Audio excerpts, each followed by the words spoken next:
નમસ્કાર દર્શક મિત્રો, ગુજરાત ડિવિઝન ન્યૂઝમાં આપનું હાર્દિક સ્વાગત છે। સમાચાર નશા ગાંજાની ખેતી અને બાળ લગ્ન સમયે પોલીસની ઝીરો ટોલરન્સ નીતિ। પીપલોદ પોલીસ સ્ટેશન ખાતે લોક દરબાર યોજાયો। પીપલોદ પોલીસ સ્ટેશન ખાતે દાહોદ જિલ્લાના પોલીસ વડા રવિરાજસિંહ જાડેજા સાહેબના અધ્યક્ષ સ્થાને લોક દરબારનું આયોજન કરવામાં આવ્યું હતું।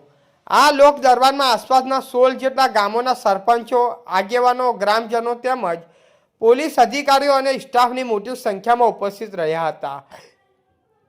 પીપલોદ પોલીસ સ્ટેશનના પીએસઆઈ જીબી રાઠવા સહિત પોલીસ વિભાગના અધિકારીઓએ હાજરી આપી હતી। લોક દરબાર દરમિયાન એસપી સાહેબે નશાના વધતા દૂષણ અંગે કડક શબ્દોમાં ચેતવણી આપતા જણાવ્યું હતું કે દારૂ, ગાંજો અને અન્ય માદક પદાર્થો યુવા પેઢીને બરબાદ કરી રહ્યા છે। કોઈપણ ખેડૂતને ગાંજાની ખેતી કરવી નહીં, આવા ગુનામાં લાંબી જેલની સજા ભોગવવી પડે છે।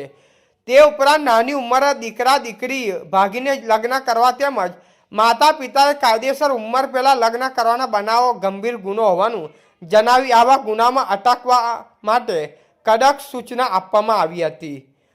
પોક્સો જેવા ગંભીર ગુનામાં 20 વર્ષ સુધીના જેલ સજા થઈ શકે છે, જેથી માતા પિતાએ સંતાનોને સાચી દિશામાં માર્ગદર્શન આપવું જરૂરી હોવાનું જણાવ્યું હતું।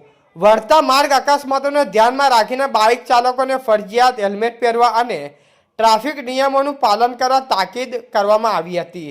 લોક દરબાર દરમિયાન ગ્રામજનોને વિવિધ પ્રશ્નો અને રજૂઆતો કરી હતી, જેને પોલીસે ગંભીરતાથી લઈ યોગ્ય કાર્યવાહી કરવાની ખાતરી આપી હતી।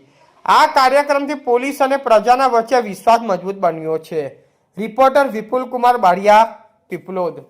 સમાચાર જોવા માટે ગુજરાત ડિવિઝન ન્યૂઝ ચેનલને like, share, subscribe, bell icon press button દબાવવાનું ના ભૂલશો। ધન્યવાદ।